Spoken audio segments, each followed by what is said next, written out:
Hello guys, finally हम Palve sir के साथ हैं और आप सर यहाँ बहुत अच्छा काम कर रहे हैं। यहाँ जो मनोरुग्ण जो मेंटली इल पेशेंट्स हैं उनके साथ काम कर रहे हैं। इतना मैंने अभी आपसे बात की, अपन ने काफ़ी देर बात की है जैसे सबने मिलके। तो मैंने कुछ चीज़ें नोटिस की कि जैसे एक तो सबसे पहली बात की जैसे आपने बताया कि बाय द वे सर भी क्रिकेट खेलते हैं, सर को भी क्रिकेट बहुत पसंद है। और एक कोई माध्यम रहता है, कोई आर्ट फॉर्म बोलो या कुछ, जो सबसे पहले कि मेंटली इल पेशेंट्स होते क्यों है, ये आपने बताया। तो कहीं ना कहीं जैसे ये तो बहुत हाई लेवल के मेंटली पेशेंट है, पर मैंने ऑब्जर्व किया है कि मेरे सराउंडिंग में क्रिकेट में क्यों ना हो, घर में क्यों ना हो, रेगुलर में थोड़ा सा मेंटल डिस्टर्बेंस रहता है। एंड कहीं ना कहीं वो इमोशनल इंटेलिजेंस जो बोलते हैं ना सर, उस पर बहुत आता है। तो सर जैसे अपने चैनल का नाम है सस्ता ट्रैवलर, एंड सस्ता traveller means not just financially सस्ता। ज़रूर एक चीकी नाम सोचा है मैंने कि फाइनेंशियली सस्ता, पर उसका रियल मीनिंग हमारा रखने के पीछे का ये था कि सस्ता मतलब बैगेज फ्री, जो बोलते हैं इमोशनली जो मेंटल बैगेज है उसे फ्री। और travelling means we are travelling into life, so अपन सब ट्रैवलर है एक तरह से। तो जो यंगस्टर्स है सर, यंगस्टर्स फेस करते हैं, प्रॉब्लम फेस करते हैं जो इमोशनल इंटेलिजेंस रिगार्डिंग, और ये कई एजुकेशन में पढ़ाया नहीं जाता है। तो सर उनके लिए कुछ मैसेज दीजिए कि यंगस्टर्स के लिए वो इमोशनली फेस कैसे करें अपने फैमिली मेम्बर्स से, क्योंकि मैं प्रोफेशनली क्रिकेटर भी हूँ जैसे मैंने बताया कि उसमें 70% फैमिली क्रिकेट को अलाउ नहीं करती, स्पोर्ट्स को अलाउ नहीं करती।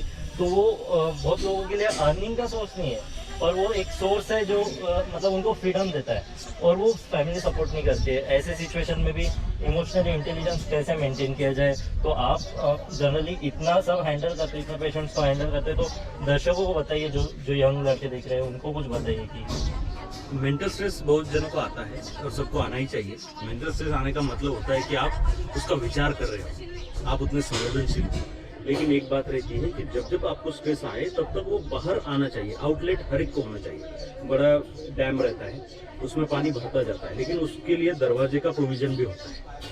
हर एक के लिए आउटलेट होना जरूरी है। आप जब स्ट्रेस में आओ तब बात करो, व्यक्त हुई, उससे आपका मेंटल स्ट्रेस कम होगा। आप क्रिकेटर हैं, अगर मैं क्रिकेटर हूँ और मुझे स्ट्रेस आता है तो मैं वो पूरा स्ट्रेस क्रिकेट पे निकालूंगा। अगर मैं राइटर हूँ तो मैं पूरा स्ट्रेस वो लेखनी पे निकालूंगा। वो निकालने के तरीके बस आपको आने चाहिए। बाकी लाइफ बहुत सुंदर है, बहुत अच्छी है। हम वैसे भी अगर यहाँ पे जो सब मनोरोगी आपने देखे हैं, अगर हम थोड़ी भूमिका चेंज करें, उनकी जगह पे जाके सोचे, तो अपन बहुत ही ज्यादा कंफर्ट में है। बहुत ज्यादा अच्छी तरीके से अपने परिवार ने अपने को पाला है। अगर उन्होंने अपने को पाला है तो उनकी अपेक्षाएं होना भी साहजिक है। अगर तुम्हारे राह पे प्रामाणिकता पूर्वक कंटिन्यूसली काम करते रहो तो परिवार वाले भी साथ आते हैं। इसका मैं जीता जागता उदाहरण हूँ।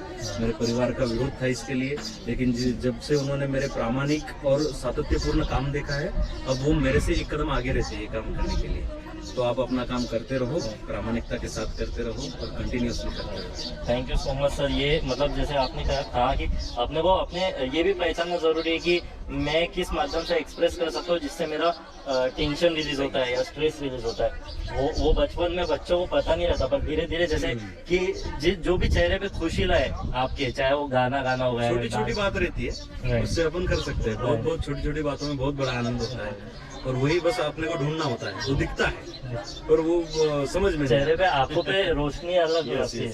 तो सर एक सीरियस क्वेश्चन कि आपके लाइफ में सबसे ज्यादा टेंशन जो बोले कि सबसे बैड पीरियड आपके लाइफ में कौन सा था? जब मैंने संस्था और एक काम चालू किया, वो मेरे लाइफ का बहुत ही बैड पीरियड था, क्योंकि जो लोग मेरे थे वो सब अलग हो गए थे। ओके, कि ये तू क्या कर रहा है। जो दोस्त थे वो बोल रहे थे कि अगर इसने चालू किया तो अपने को भी इसको साथ देना पड़ेगा, इसलिए वो भी दूर चले गए। बस एक बात मेरे लिए बहुत अच्छी थी कि मेरी पत्नी मेरे साथ थी। ओके, तो मेरे विचारों की थी, शायद मेरे से ज़्यादा सोशल और आगे चलने वाली थी, इसलिए वो काल थोड़ा टेंस्ड गया, लेकिन बहुत अच्छा है। और जैसे हमने इंटरेक्शन के दौरान इन्होंने बताया कि पत्नी के तरफ से जो फैमिली मेम्बर्स थे, जो मतलब जो सामाजिक दृष्टिकोण रहता है, एक मटेरियलिस्टिक दृष्टिकोण रहता है, तो उनके तरफ से भी काफ़ी विरोध था। तो आपकी वाइफ ने आपको स्टिक किया वो समय पे जो डिफिकल्ट फेज है, तो वो भी बहुत बड़ी बात है कि जैसे आप अब लाइफ में आप कुछ कमाओ ना कमाओ, बस आप एक बात ध्यान में रखो, क्या अपने को लाइफ में किसी ना किसी का एक कंधा बनना है। हर एक कोई को 4 कंधे की व्यवस्था तो भगवान ही करके देता है, अपने को बस लाइफ में एक कंधा बनना है, और वो कंधा ये बनना है कि कोई अपने कंधे पे सर रख के रो सके, वो अपने कंधे पर सर रख के हंस सके। ये कंधा आप लाइफ में अगर बन सके तो आप लाइफ में सक्सेसफुल इंसान हो सकते। बहुत अच्छी बात की सर। और सर इतने पेशेंट्स के साथ, जैसे कि सर मैं ऑनेस्टली बताऊंगा, जो भी रहता है मेरा ऑनेस्टली रहता है कि बहुत बार जैसे मैं रूम में गया तो काफ़ी मतलब बात आ रही थी, काफ़ी जो डिफ़िकल्ट फेज़ है, मतलब ये कैसा है कि आम इंसान ऐसा जी नहीं सकता है, इनके साथ में नहीं रह सकता है, फिर भी आप इनके साथ में हैं और चेहरे पे आपके चार्म दिख रहा है, जो चेहरे पे आपके जो एक आंखों में जो चमक रहती है वो दिख रही है। तो आप सबसे पहली बात तो आप सही में सस्ता ट्रैवलर है, जो हम उद्देश्य से शुरू किए, जो माइंडसेट हम डेवलप करना चाहते हैं आने वाली जनरेशन में और जो कलीग्स में जो जनरेशन में, तो ये कैसे मेंटेन कर पाए और इसके पीछे मतलब आपका क्या राज है कि पानी का उठाऊंगा। अब पहले बात तो यह है कि जो लोग यहाँ पे सब कपड़ों में अंदर आते, कपड़ों में सब विधि करते हैं, इसकी वजह से वो आता है। घिन हमें भी आती है, हमारे वर्कर्स, हमारे जो सहकारी हैं, उनको सबको उसकी घृणा आती है, लेकिन हम सब में एक बात कॉमन है, हम सब ये विचार करते हैं कि अपन ने 1 घंटा भर उनकी जो दुर्गंध है वो अगर सहन की, उनकी विष्ठा साफ करने में या उनका डायपर बदलने में, अगर उनके कीड़े निकालने में वो घिन अगर अपन सहन 1 घंटे के लिए करेंगे तो रहे हुए 23 घंटे उनके अच्छे जाएंगे। इसलिए हमारे सब वर्कर, उनको भी गिनाती है, लेकिन वो इस भावना से काम करते हैं कि उनकी आगे की जो कुछ घंटे होंगे वो अच्छे से जाएंगे। बहुत अच्छा कहा सर। तो बस यही कहना चाहूँगा आप सबको कि ऐसे ही रहिए, जो भी आपको लगता है, जो भी आप थोड़ा कर सकते हैं, सब इतने बड़े लेवल पे काम नहीं कर सकते, पर जो भी आप कर सकते हैं अपने आजू बाजू कोई भी तरीके से, सिर्फ एक तरीका नहीं है, 100 अलग अलग तरीके हैं करने के। कोई स्पोर्ट्स का माध्यम हो गया, कोई आर्ट का माध्यम हो गया, कोई डॉक्टरी का माध्यम हो गया, जो भी है अपन अपने तरीके से बेस्ट कीजिए गाइस, और बैगेज फ्री रहिए, एंजॉय कीजिए, जो भी है एम्बिशियस रहिए, एट द सेम टाइम जो मिल रहा है उसमें बहुत खुश रहिए।